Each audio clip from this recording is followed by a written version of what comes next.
स्वागत है आप सबका एक बार फिर से हमारे अपने इस YouTube चैनल पर। दोस्तों, आज की इस वीडियो में त्रिकोणमिति के बेसिक जो फंडामेंटल चीज़ें हैं इसके बारे में मैं आपको बताने जा रहा हूं। अगर त्रिकोणमिति का नॉलेज आपके पास अगर नहीं है तो इस वीडियो को देखने के बाद आपके पास पूरा नॉलेज हो जाएगा त्रिकोणमिति आखिर होता क्या है, क्योंकि बहुत ही बेसिक लेवल से मैं आपको समझाने जा रहा हूँ। और समझाने से पहले मैं आपसे एक छोटा सा रिक्वेस्ट करूँगा, यदि मेरे चैनल पर आप पहली बार आए हैं तो नीचे लाल कलर में सब्सक्राइब का बटन होगा, चैनल को ज़रूर सब्सक्राइब कर लीजिएगा ताकि हमारे आने वाले जो भी वीडियो हो उसका नोटिफिकेशन आपको सबसे पहले मिल जाए। तो चलिए बिना देर किए हुए इस वीडियो की शुरुआत करते हैं। सबसे पहले हम शुरुआत करते हैं कि त्रिकोणमिति होता क्या है। देखिए, त्रिकोणमिति शब्द आखिर जो है ये कहाँ से आया, त्रिकोणमिति का परिभाषा क्या है, मैं आपको बताने जाता हूँ। देखिए, तो त्रिकोणमिति होता क्या है। त्रिकोणमिति ये होता है कि त्रिभुज के किन्हीं तीन कोणों के माप के अध्ययन को त्रिकोणमिति कहते हैं। कोई ट्रिंगल हो गया, और ट्रिंगल कैसा होना चाहिए वो भी ध्यान रखिएगा, समकोण त्रिभुज होना चाहिए, समकोण त्रिभुज ही होना चाहिए। एक बात का ध्यान रखिएगा, किसी समकोण त्रिभुज के किन्हीं तीन कोणों के माप के अध्ययन को क्या कहते हैं, त्रिकोणमिति कहते हैं। त्रि मतलब होता है तीन, कोण के मतलब होता है कोण जानते हैं कोण ही होता है, और मिति के मतलब मापना, यानी समकोण त्रिभुज के तीन कोणों के माप के अध्ययन को क्या कहते हैं, त्रिकोणमिति कहते हैं। आप स्क्रीनशॉट लेकर जरूर इसको याद कर लीजिएगा, बहुत ही फंडामेंटल चीज़ है और बहुत ही काम की चीज़ है, जरूर याद कर लीजिएगा। उसके बाद है हमारा दूसरा प्रश्न है कि त्रिकोणमिति में कितनी निष्पत्तियाँ होती हैं। निष्पत्तियाँ का मतलब होता है रेशियो, यानी कितने भागों में उसको बांटा गया है। तो देखिए, त्रिकोणमिति में 6 निष्पत्तियाँ होती हैं। कौन कौन सा निष्पत्तियाँ होती हैं मैं आपको यहाँ पर लिख दिया, यहाँ पर आप देख सकते हैं। जैसे यहाँ पर SINE, तो इसको क्या पढ़ते हैं, साइन पढ़ते हैं, कॉस पढ़ते हैं, टैन पढ़ते हैं, कॉसेक पढ़ते हैं, इसको कॉट पढ़ते हैं, और इसको क्या पढ़ते हैं, सेक पढ़ते हैं। ये 6 निष्पत्तियाँ दिखाई दे रही है। इसको अलग अलग पढ़ने का जो तरीका है आप जरूर इसको पढ़कर याद कर लीजिएगा। ये क्या पढ़ाएगा, साइन पढ़ाएगा, ये क्या पढ़ाएगा, कॉस पढ़ाएगा, ये क्या पढ़ाएगा, टैन पढ़ाएगा, ये कॉसेक पढ़ाएगा, ये कॉट पढ़ाएगा, ये और ये सेक पढ़ाएगा। एक और बात का इसमें ध्यान रखिएगा, क्या चीज़ कि वो ये कि साइन और कॉसेक जो होता है ये क्या होते हैं, एक दूसरे के उल्टे होते हैं। ध्यान रखिएगा, साइन कॉसेक क्या होते हैं, एक दूसरे के उल्टे होते हैं। आप इस चीज़ को जरूर याद कर लीजिएगा। उसी प्रकार कॉस और सेक यहाँ मिला देते हैं, कॉस और सेक भी क्या होते हैं, एक दूसरे के उल्टे होते हैं, और तथा टैन और कॉट भी क्या होते हैं, एक दूसरे के उल्टे होते हैं। आगे चलकर आपको बहुत ही फायदा होगा अगर याद कर लेते हैं। ऐसे ही त्रिकोणमिति मैथ का बहुत ही इंपॉर्टेंट टॉपिक है, तो इसलिए आप जरूर इसको याद कर लीजिएगा। आगे हम बढ़ते हैं, आपको बताते हैं कि त्रिभुज एक बनाकर, एक डायग्राम बनाकर, कि आखिर त्रिभुज के त्रिकोणमिति में कोणों की माप कैसे ज्ञात करते हैं। सबसे पहले देखिए, एक यहाँ पर हम समकोण त्रिभुज बना लेते हैं। यहाँ पर एक हम समकोण त्रिभुज ड्रॉ कर लेते हैं। जैसे कि आप देख सकते हैं एक समकोण त्रिभुज यहाँ हम बना चुके हैं। ये कोण 90 डिग्री का है, नामकरण कर देते हैं ABC। और समकोण त्रिभुज में त्रिभुज की जो सबसे लंबी भुजा होती है ये क्या होती है, कर्ण। इसको क्या बोलते हैं, H यानी हाइपोटेनस बोलते हैं। नीचे वाला जो भाग होता है इसको आधार बोलते हैं। आधार को किससे सूचित करते हैं, आधार को B से सूचित करते हैं। और ये क्या होता है, लंब होता है। लंब को किससे सूचित करते हैं, P से सूचित करते हैं। तो आप देख सकते हैं लंब कर्ण आधार त्रिभुज के ये समकोण त्रिभुज के 3 भाग हो गए। ये सबसे पहले आप ध्यान रखिएगा। और आगे बढ़ने से पहले एक और चीज़ आप ध्यान रखिएगा कि किसी भी कोण के किसी भी एंगल से लिया जाए तो कोण के सामने की भुजा को क्या बोलते हैं, P बोलते हैं। जैसे कोण A है, यहाँ पर A है, तो इसके सामने की भुजा को क्या बोलेंगे, भले ही आधार है लेकिन त्रिभुज में जब कोण निकालने की बात किया जाएगा तो इसके सामने की भुजा ये क्या हो जाएगा, P हो जाएगा। C के सामने वाली भुजा ये P हो जाएगा। इसके सामने वाला की तो बातें अलग है, ये कर्ण है।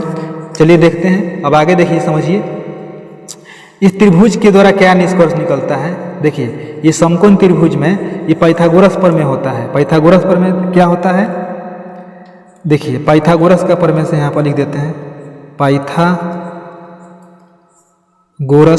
के प्रमेय से। पाइथागोरस एक प्रसिद्ध गणितज्ञ है जिन्होंने बताया था कि समकोण त्रिभुज में कर्ण का जो वर्ग होता है लंब स्क्वायर और आधार स्क्वायर के बराबर होता है। यानी क्या उन्होंने बताया था, ध्यान दीजिएगा, कर्ण स्क्वायर बराबर हो जाता है, क्या होता है, लंब स्क्वायर और जोड़ आधार स्क्वायर के बराबर होता है। यानी संकेत में अगर लिखना चाहें तो हो जाता है एच स्क्वायर बराबर पी स्क्वायर जोड़ बी स्क्वायर, ये होता है। ठीक है, ये यहाँ पर ये वैल्यू निकल कर आता है सामने, और इसी से पी बी एच का वैल्यू निकल जाता है। यहाँ से एच का वैल्यू मान के चलिए इतना है एच स्क्वायर, तो एच बराबर हमारे पास क्या आ जाता है, तो एच बराबर हो जाता है रूट अंडर एच स्क्वायर और इतना है, तो एच बराबर क्या हो जाएगा, यहाँ से स्क्वायर हटेगा तो इस पर रूट चढ़ जाएगा ना, पी स्क्वायर जोड़ बी स्क्वायर हो जाएगा। उसी प्रकार अगर पी स्क्वायर का वैल्यू हमें निकालना है इसी इक्वेशन की सहायता से, तो बी स्क्वायर को इधर भेज देंगे तो कितना हो जाएगा, H square minus B square हो जाएगा। इसीलिए p बराबर कितना हो जाएगा, सिर्फ p बराबर हो जाएगा रूट अंडर कितना, H square minus B square. बहुत ही बेसिक चीज़ है, आप इसको पूरा रट्टा मारकर समझ कर, रट्टा क्या मारना है समझ कर और इसको दिमाग में जरूर रखिएगा, काम आएगा आगे। उसी प्रकार अब एक वैल्यू रह गया b, तो b बराबर भी अगर आप समझ रहे हैं यहाँ से तो समझ लीजिए, इस p स्क्वायर को इधर भेज देंगे तो क्या हो जाएगा, b स्क्वायर बराबर एच स्क्वायर, ये प्लस में है तो इधर आकर माइनस में लग जाएगा तो क्या हो जाएगा पी स्क्वायर। ठीक है, इतना लिख देते हैं। इसीलिए यहाँ पर बी स्क्वायर बराबर कितना हो जाएगा, स्क्वायर है तो यहाँ पर स्क्वायर हटा देंगे तो क्या हो जाएगा, रूट चढ़ जाएगा, यानी H square minus P square. ठीक है, इतना लिख लेते हैं। तो इस सब का वैल्यू निकाल लेते हैं। ठीक है ना, अब आपको हम बताते हैं आगे बारी बारी से कि ये त्रिकोणमिति में जो 6 निष्पत्तियाँ होती है इसका सूत्र क्या होता है। सूत्र बहुत ही जरूरी है, देखिए समझिएगा। जैसे पहला वैल्यू है यहाँ पर साइन, अब साइन के बाद यहाँ पर कुछ भी थीटा ले लेते हैं, ध्यान रखिएगा इसको थीटा बोलते हैं। ठीक है ना, इसके बाद इसमें जो भी एंगल दिया गया है, ठीक है ना, इसमें कुछ न जैसे साइन ए आ जाएगा, साइन थीटा आ जाएगा, साइन एक्स आ जाएगा, तो हम यहाँ पर थीटा ले लेते हैं। तो साइन थीटा बराबर हमारे पास क्या आ जाएगा, साइन थीटा बराबर पी बाई एच। अगर आप हिंदी में समझना चाहते हैं तो हम लिखे हैं ना यहाँ पर, क्या लिखे हैं, पी के बदला में क्या होता है, लंब, तो लिख दीजिए यहाँ पर लंब, अब बटे कितना हो जाएगा एच के बदले में कर्ण। आप हिंदी में भी लिख सकते हैं। ठीक है, साइन के बाद अगर देखिए, साइन के बाद हम बोले थे ना कि साइन का उल्टा क्या होता है, कॉसेक होता है। तो देखिए अगर कॉसेक की बात किया जाए यहाँ पर तो कितना हो जाएगा, कॉसेक थीटा बराबर यहाँ पर p बाई एच है तो यहाँ पर कितना हो जाएगा, सिर्फ इसको उलट दीजिए, h बाई पी हो जाएगा, और यहाँ पर क्या हो जाएगा, हिंदी में कर्ण बटे लंब हो जाएगा। ठीक है, तो आप इसको समझते चलिए। उसी प्रकार हमारे पास अब अगला वैल्यू है क्या है, कॉस। तो कॉस को लिखिएगा यहाँ पर, तो कॉस का फॉर्मूला यहाँ पर क्या हो जाएगा, कॉस थीटा बराबर हो जाता है, ये फॉर्मूला आपको याद रखना पड़ेगा, कितना हो जाता है b बटे एच, ये आप याद रखिए। हिंदी में क्या हो जाएगा, तो हिंदी में हो जाएगा आधार बटे एच का मतलब क्या होता है, कर्ण। इस त्रिभुज में भी मिलाते चलिएगा। ठीक है ना, कौन क्या है। अब कॉस का उल्टा क्या होता है, तो कॉस का उल्टा देखिए, कॉस यहाँ पर है तो कॉस का उल्टा क्या आ रहा है, सेक आ रहा है ना, तो यहाँ पर लिख देंगे क्या हो जाएगा, यहाँ पर सेक थीटा बराबर एच बटे बी हो जाएगा, और यहाँ पर लिख देंगे एच का मतलब क्या होता है, कर्ण, और बी का मतलब हो जाता है आधार। उसके बाद अब क्या बच जाता है, देखिए उसके बाद हमारे पास यहाँ पर है टैन, तो टैन के बदले में क्या लिखेंगे, ध्यान दीजिएगा, यहाँ पर टैन का फॉर्मूला हमारे पास क्या आ जाता है, देखिएगा ध्यान से, टैन थीटा बराबर हमारे पास हो जाता है फॉर्मूला कितना, p बाई बी हो जाता है। p मतलब क्या होता है, देखिएगा ध्यान से, यहाँ पर p मतलब होता है लंब और b मतलब आधार। हिंदी में लिख देंगे कितना, लंब और बटे कितना हो जाएगा, आधार हो जाएगा। ठीक है, उसके बाद क्या है कॉट, तो कॉट का सूत्र क्या हो जाएगा, ध्यान रखिएगा यहाँ पर, कॉट थीटा बराबर, इसको उलट दीजिए। ठीक है ना, यहाँ पर p बाई बी है तो उलट देंगे तो क्या हो जाएगा यहाँ पर b बाई पी, क्योंकि उल्टा होता है ना, टेन कॉट उल्टा होता है, टेन का उल्टा कॉट होता है, कॉस का उल्टा सेक होता है, साइन का उल्टा कॉसेक होता है। ये आपको याद रखना है, अगर याद कर लेते हैं तो त्रिकोणमिति आपको पूरा समझ में आ जाएगा।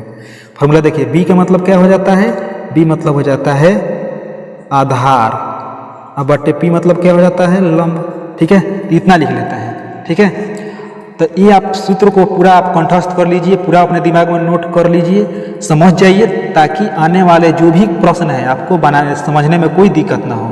अब एक क्वेश्चन हम ले लेते हैं, जैसे देखिए यहाँ पर समझिएगा, ये अगर समझ गए होंगे तो आपको समझने में कोई दिक्कत नहीं होगा। ऐसा ही क्वेश्चन बोर्ड लेवल में पूछे जाते हैं। देखिए प्रश्न एक दिया रहेगा कि यदि, ध्यान दीजिएगा, कि साइन ए बराबर यहाँ पर दिया रहेगा 3/5 तो कोई भी एंगल आपसे पूछ सकता है, कॉस थीटा तथा टैन थीटा। यहाँ पर हमारे थीटा रहेगा, कॉस थीटा टैन थीटा ज्ञात करें। ठीक है, ये वैल्यू हमें ज्ञात करना है। तब हम कोशिश करते हैं कि आपको पूरा समझ में आ जाए। देखिए कैसे बनाएंगे। सबसे पहले यहाँ पर हल निकालेंगे। देखिए क्या दिया गया है, साइन थीटा बराबर 3/5। तो फॉर्मूला क्या हो जाएगा, फॉर्मूला क्या होता है साइन थीटा का, यहाँ पर बताए हैं ना, P/H होता है। तो आप यहाँ पर लिख लीजिए कितना, P/H लिख लीजिए यहाँ पर। अब देखिए P का वैल्यू 3 हो गया, H का वैल्यू 5 हो गया। तो यहाँ से क्या करेंगे, चूंकि टेन थीटा का वैल्यू निकालना है ना, और टेन थीटा का फॉर्मूला में आप देख सकते हैं P/B आ रहा है। अब B तो इसमें है नहीं, तो B हमें निकालना पड़ेगा। तो B कैसे निकालेंगे, देखिए फॉर्मूला B निकालने का यहाँ पर लिखा गया है ना, रूट अंडर क्या होता है H² माइनस P², यानी कितना हो जाएगा यहाँ पर समझिए, H का वैल्यू यहाँ से 5 हो जाएगा, P का वैल्यू 3 हो जाएगा। तो कितना हो जाएगा यहाँ पर 25 माइनस 9, तो यहाँ पर कितना हो जाएगा रूट अंडर 16।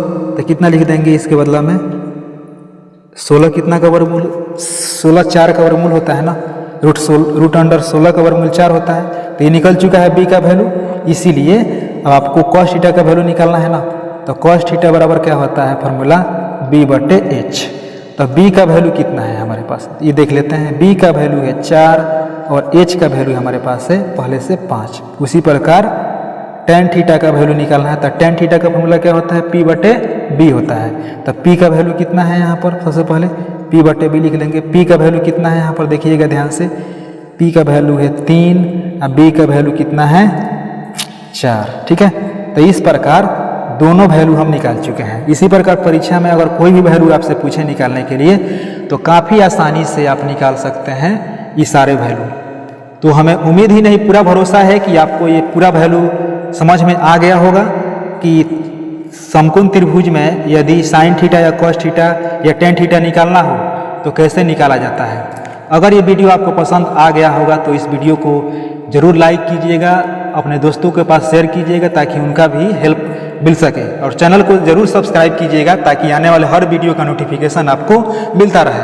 तो मिलते हैं अगले वीडियो में, दीजिए इजाज़त, नमस्कार।